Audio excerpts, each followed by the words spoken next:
नमस्कार। चलिए आज जरा समय में पीछे चलते हैं, उन तस्वीरों को देखने जो सिर्फ तस्वीरें नहीं हैं, बल्कि उन जानवरों की आखिरी यादें हैं जो अब इस दुनिया में नहीं हैं। आज हम उन प्रजातियों की अंतिम छवियों को देखेंगे जो हमेशा के लिए खो गईं। जब हम डायनासोर के बारे में सोचते हैं तो दिमाग में क्या आता है? शायद बड़े बड़े कंकाल, है ना, फॉसिल्स। लेकिन जो जानवर हाल ही में हमारी दुनिया से गए हैं, उनके लिए विलुप्तिकार एक चेहरा है। और कुछ के लिए वो चेहरा ऐसा दिखता है, एक तस्वीर। ये सिर्फ साइंस के लिए खींची गई तस्वीरें नहीं हैं। ये तो पूरी की पूरी प्रजातियों के आखिरी पल हैं जो कैमरे में हमेशा के लिए कैद हो गए। तो चलिए सबसे पहले उन दो ताकतवर शिकारियों की कहानियों में चलते हैं जिनका अस्तित्व सीधे सीधे इंसानी दखल ने खत्म कर दिया। यह है कैस्पियन टाइगर। सोचिए, एक जमाना था जब ये अफगानिस्तान से लेकर ईरान तक घूमता था। इसके फर इतने घने होते थे कि पुराने रोम में इसे ग्लैडिएटर से भी लड़ाया जाता था। आज जैसे हम बंगाल टाइगर को बचाने की बात करते हैं, जिनकी संख्या 1 लाख से गिरकर बस 3000 रह गई है ना? ठीक वैसे ही कैस्पियन टाइगर का भी बेरहमी से शिकार हुआ। उन्हें जहर दिया गया और ये तब तक चलता रहा जब तक वो पूरी तरह से खत्म नहीं हो गए। और ये जो तस्वीर है, ये 1950 में शिकार हुए आखिरी जंगली कैस्पियन टाइगर की है। लेकिन कहानी यहीं खत्म नहीं होती। जंगल में तो ये खत्म हो गया, पर इस प्रजाति का जो बिल्कुल आखिरी टाइगर था, उसने 1960 में जर्मनी के एक चिड़ियाघर में कैद में अपनी आखिरी सांस ली। पूरी प्रजाति का एक दुखद अंत। अब बात करते हैं कैलिफोर्निया ग्रिजली बेयर की। ये एक स्टेट सिंबल था और फिर एक निशाना बन गया। ये इतने आम थे, इतने ताकतवर थे कि 1846 में कैलिफोर्निया ने इन्हें अपने झंडे पर जगह दी, जंगलीपन और ताकत का प्रतीक।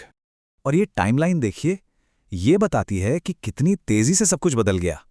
18वीं सदी में इनकी आबादी 15,000 तक थी। 1846 में झंडे पर आ गए और फिर 1990 के दशक में सरकार ने ही इन्हें खत्म करने के लिए इनाम रख दिया। 1922 में आखिरी भालू को गोली मार दी गई और बस 2 साल बाद 1924 में इन्हें विलुप्त घोषित कर दिया गया।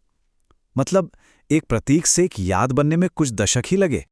अब उन प्रजातियों की बात करते हैं जिनका शिकार तो नहीं हुआ, लेकिन उनकी पूरी दुनिया ही उनसे छीन ली गई। मिलिए आइवरी बिल्ड वुडपेकर से, अब तक का सबसे बड़ा कठफोड़वा। ये दक्षिण पूर्वी अमेरिका और क्यूबा में पाया जाता था। क्या शानदार पक्षी था ये! लेकिन इसकी खूबसूरती ही इसकी कमजोरी से जुड़ी थी।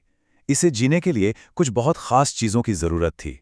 मतलब इसका पूरा का पूरा जीवन पुराने घने जंगलों पर टिका था। इसे बड़े बड़े मजबूत पेड़ चाहिए थे और घोंसला बनाने के लिए मरे हुए पेड़। ये जंगल ही इसका घर था, इसका खाना था, सब कुछ था। लेकिन फिर 20वीं सदी की शुरुआत में लॉगिंग इंडस्ट्रीज आईं और इन पुराने जंगलों को काटना शुरू कर दिया। और जैसे जैसे पेड़ गिरते गए, वैसे वैसे इस वुडपेकर का घर भी उजड़ता गया। आखिर में इनके पास रहने के लिए कोई जगह ही नहीं बची। अब चलते हैं ऑस्ट्रेलिया के एक खोए हुए नगीने की तरफ, पैराडाइज पैरट। अपने चटकीले रंगों की वजह से इसे सबसे खूबसूरत तोतों में से एक माना जाता था। लेकिन इसकी किस्मत भी जमीन से ही जुड़ी हुई थी। हुआ ये कि जैसे जैसे खेतीबाड़ी के लिए जमीन का इस्तेमाल बढ़ा, इनके रहने की जगहें सूखने लगीं। और जब जगह सूखी तो इनका खाना भी खत्म हो गया। मतलब खराब खाना और रहने की जगह की कमी दोनों ने मिलकर इन्हें खत्म कर दिया।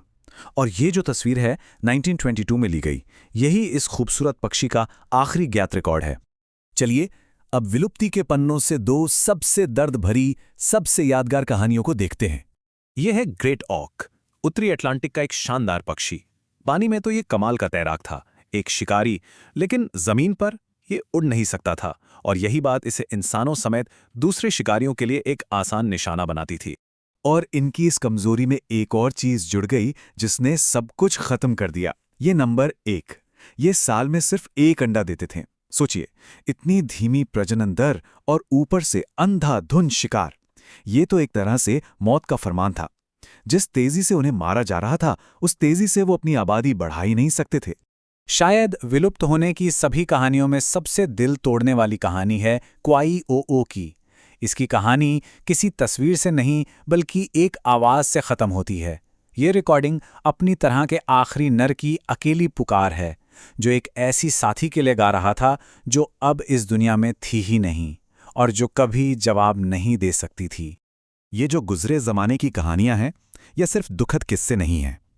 ये एक बहुत बड़ी चेतावनी है, उस खतरे की जिसका हम आज सामना कर रहे हैं।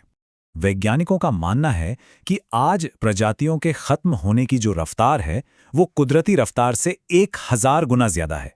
ये एक ऐसा संकट है जो पहले कभी नहीं देखा गया, और इसकी वजह सिर्फ और सिर्फ इंसानी गतिविधियां हैं। इसको और आसान भाषा में समझें तो इसका मतलब है कि हर रोज लगभग 150 से 200 प्रजातियां हमेशा के लिए खत्म हो रही हैं। ये एक चौंका देने वाला आंकड़ा है, एक खामोश तबाही जो हमारी आंखों के ठीक सामने हो रही है।